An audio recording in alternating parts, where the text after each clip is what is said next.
What is going on, guys? Dub Gaming here, and this is 50 things I hate about NBA 2K16. You don't have any choice in my career. The only choice you have is what college you go to, and that is pretty much irrelevant to how the game works out. You put on a set story, you have to be frequency vibrations, you have to do the same thing as every other person. There's no other choices. Playoffs Dwayne Wade has a 94 shot 3-point. There's no incentive to play Road to the Playoffs, as you can buy cards for 5k that are better than every single one of the reward cards they offer. Again this year, there's no Reggie Miller or Charles Barkley. Whatever way they mess up the collections this year, I pulled Quentin Richardson in my son's Historic Domination pack. 8 months later, I still don't have them. In my career, high school and college were done very, very badly. 3 or 4 games in each of them, and they were pretty much irrelevant to the entire story. You could have played almost an entire high school year, and then you could have even made fake junior colleges and stuff. So if you played badly in high school, you didn't go to Division 1 college. The way the game is now, no matter how bad you are, you still go D1. The grind for Kareem is way too long.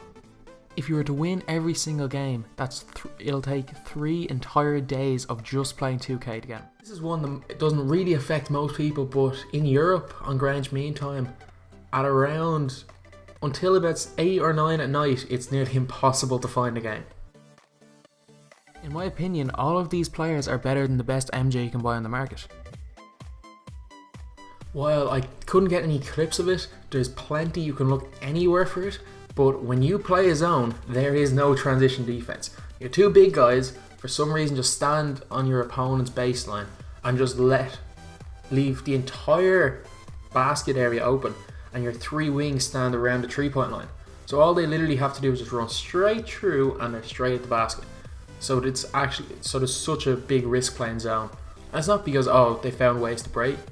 They found ways to beat the zone in 2K. 2K found ways to break down a zone. No, they just decided to fuck up transition defense so badly that you just can't play zone anymore. Ty Lawson and Brandon Jennings have diamond cards. This is going back to October, but 2K screwed over people who bought packs in the first few weeks so badly. Like, the players that they bought in packs, it was impossible to get an Amethyst. Amethyst went up to 200k because they were so hard to get. On the first day of the game, they were so easy to get that they took the weight of the Amethyst so low that they were next to impossible to get. Amethyst kept going up and up in price for the first about 2 months of the game, just solely because they were not pulled by anybody. And that's not an exaggeration. I pulled James Harden with my pre-order pack. He was like 20k on the first day because there were so many of them, and within about a month of the game coming out, I sold him for 300k, his dynamic card. So it just showed how rare the players became. There have been no new gauntlet boards added since the start of the game, which is annoying because it's something 2K said they'd update. For some reason, LeBron always leaves the Cavs in free agency after the first season. Whether they win or lose, he always leaves the Cavs, and he nearly always goes to either the Magic or the Celtics. Don't ask me why, but it always happens. Playoffs Al-Farouq Aminu has a 94 shot 3. The best cards have been released too late. The game isn't really relevant anymore. It's May. Cards that everyone wanted, everyone was so excited for, the Vince Carter, the 06 Dwayne Wade.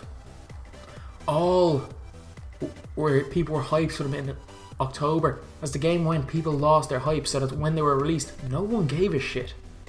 Like, to be honest, no one cared. 2K fucked it up very, very badly. Why are 2K making players higher rated at the end of the game for absolutely no reason? Dominique Wilkins' best season was in 1986, so why is his 1990 card better than his 1986 card?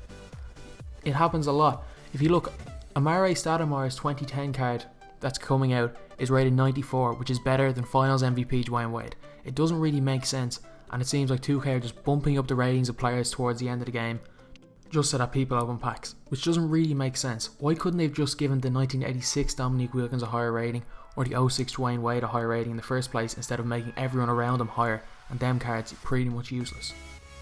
These playoff moments cards, oh my god, they're releasing way too many of them. They're releasing way too many good ones. It takes the whole hype out of Diamond players. Diamond players used to be this like mythical thing for a while. No one had them. And then when they released some of them, it was like, oh my god, they're all a million coins. They're releasing diamonds for fun. The person has a 30-point playoff game, they get a diamond now. Like, that's just not on, like. It's just so pointless. And 2K, if you're releasing diamonds for fun now, why couldn't you have given us content at the start of the game when people really cared? Playoffs Channing Frye has a 98 standing shot 3. That's higher than Steph Curry and Kyle Korver. 3-point ratings mean nothing. They mean absolutely nothing. Like, Josh Smith can hit 3 after 3 after 3. And then Clay is so inconsistent. Players with a 3-point rating of 80 to 88 nearly always shoot better than people with a 3-point rating of, say, 90 to 95. No matter how high they're rated, players 6'1" and under are pretty much useless. There's been no new challenges except for the Road to Kareem. That's it. There's been no new challenges this year, which doesn't make sense considering the fact that at the start of the year they were like, oh, we're going to bring in weekly challenges. And last year, that was one thing they did well. They brought in a lot of new challenges. And cards, obviously they gave us Yao Ming, Dominique Wilkins. But in general, either they gave us cards we wanted, or they gave us tournaments with big VC, big MT that we wanted. It's like 2K taking a massive step backwards in that way. There are two versions of Russell Westbrook with a 90 plus shot 3. VC is way too expensive if you're using it to buy packs in MyTeam. At one stage at the start of MyTeam, it was 100k MT for 10 euro. So you could get 500k MT for 50 euro. But it's 200k VC for 50 euro. And VC costs more to buy packs in VC. So you can buy it about 3 times the amount of packs, if not more, if you just buy coins from a site like Golda. And I know they're not that cheap, they're probably not that cheap at the minute, but when there's an exploit in the game, like when there's a duplication glitch or something and certain people make loads of coins, that's when you need to buy coins, because that's when they're going to be at their lowest price. Nearly all long passes go way above their target. Another thing that's really annoying is the cap on my player stats. Like, if I have a point guard who's athletic, why is his 3-point rating capped at I don't play it, but it's something like 80. If a player is tall, they're pretty much an unbelievable player, no matter how bad they are in real life. Players like Sean Bradley and Hasheem Thabit, who are 7'6" and 7'3" respectively, can play in the gold seeds, can play as your gold centre and do a job, even though they're rated very low. Both of these guys aren't good in real life, but because of the fact that rebounding stats don't really matter, blocking stats don't really matter, all that matters is pretty much height for those two things. These two guys are beasts and can play against gold players even though they're silver and bronze. And one thing that's really bothered me about upgrading your My Player is this: you can't sell back the attribute boosts, or whatever they're called, tokens, I don't know what exactly they're called, but the things that make your player better, you can't sell them back. So if you make a really good athletic point guard, but then all of a sudden you get bored of that and you want to make a shooting guard, if you've spent 50 euro making that point guard 99 overall, and you all of a sudden want to make a shooting guard or even a centre because you're bored, and you want that centre to be a 99 overall, you have to pay another 50 quid. You can't sell back each of the individual upgrades to get for VC, and so that you can re-upgrade as a centre, which I think would really help the game. And it means that you don't have to have 2-3 My Players. You have to pay for 2 or 3 My Players or grind for 2 or 3 My Players. Even after all these years, spin moves off people's legs are still common in 2K16. And there's a massive lack of locker codes this year. Whatever about the pink diamonds last year everyone complained about. Locker codes in 2K14 were a really good thing, especially when they first came out. They were things like 1000 VC or random item, which I think we've gotten 3 of this year. We've gotten 3 random items maybe. They should do a random item code every week. They should do a VC code every week, just to keep people involved on Twitter. On March 1st, these cards were announced as reward cards. As time went on, people started speculating, and people assumed that they were going to be either new gauntlet boards or new challenges, and I was the same. I thought it was going to be either one of those two things. But then all of a sudden, they changed them all to become historic players.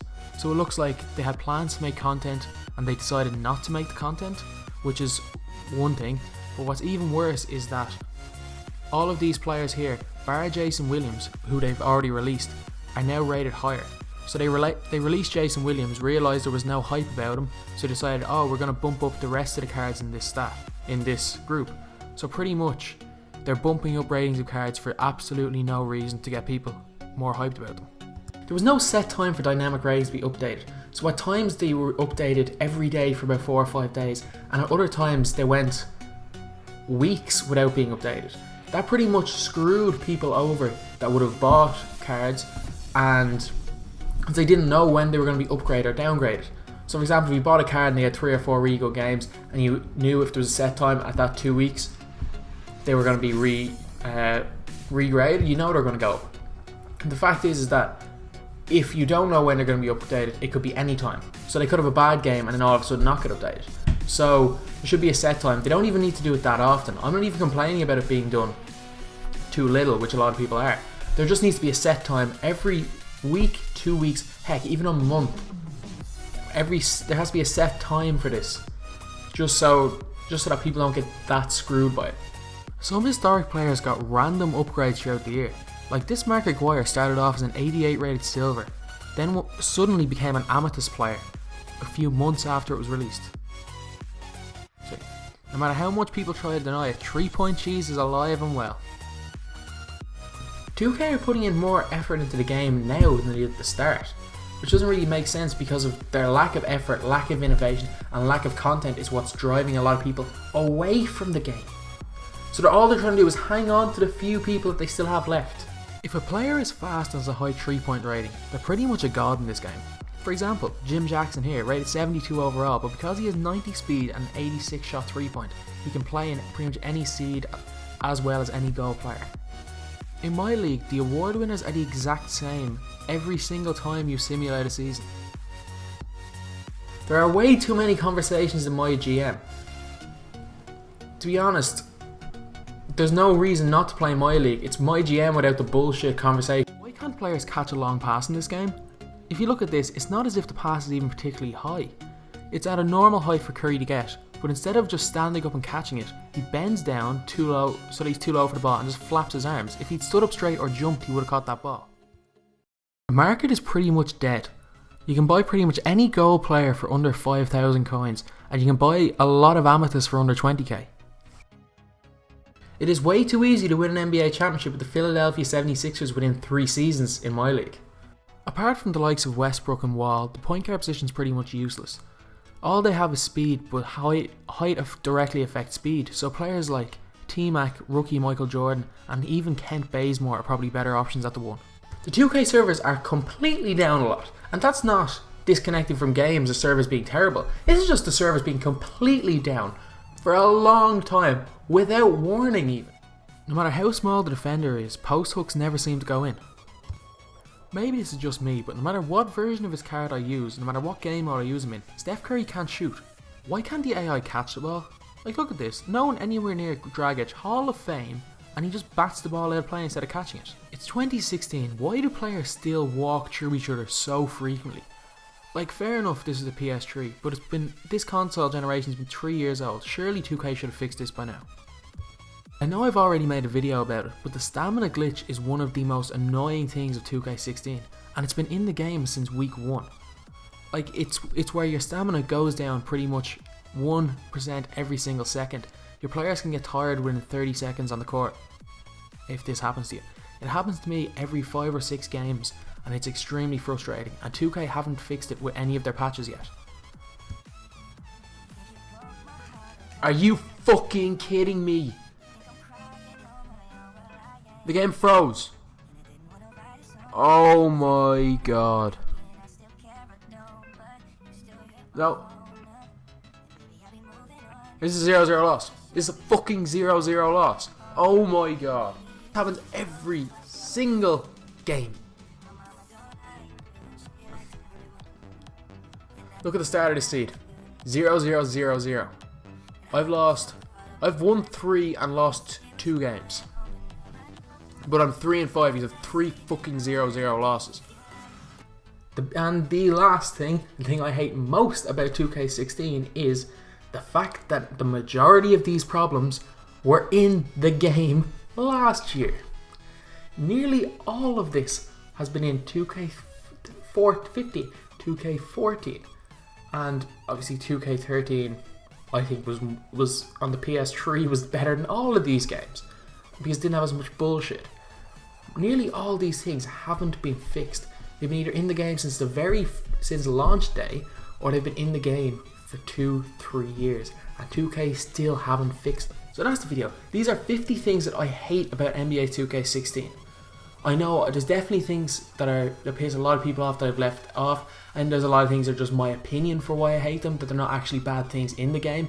So let me know what you think in the comments. List some things that you don't like about this game, and if you could, can you tweet this, send this to pretty much everyone in the 2K community so that a lot of the actual problems in the game can be brought up to the 2K development team and they might do something about it. So can you tweet this at people like Cash Nasty, Jester Laser, Lost and Unbound, Chris Smooth, people who actually are pushing to make the game better, who have more of a voice than me. I can't do anything. I've got 500 subs, so I can't make a difference, but these guys with 500,000 subs, Chris Smooth with 2 million, these guys can make a difference. So if you could please tweet this video at them and ask them if they can make their own 50 things that they dislike about it and stuff like that. And if everyone comes together as a community, we can actually try to make this game better. It's May at the minute, so 2K still have time that they can tweak 2K17 and fix some of these slight errors that the game has. But if it's left too much longer, they won't be able to do anything, and it's going to be irrelevant. So anyway, as always, thanks for watching. Please like, comment, and subscribe.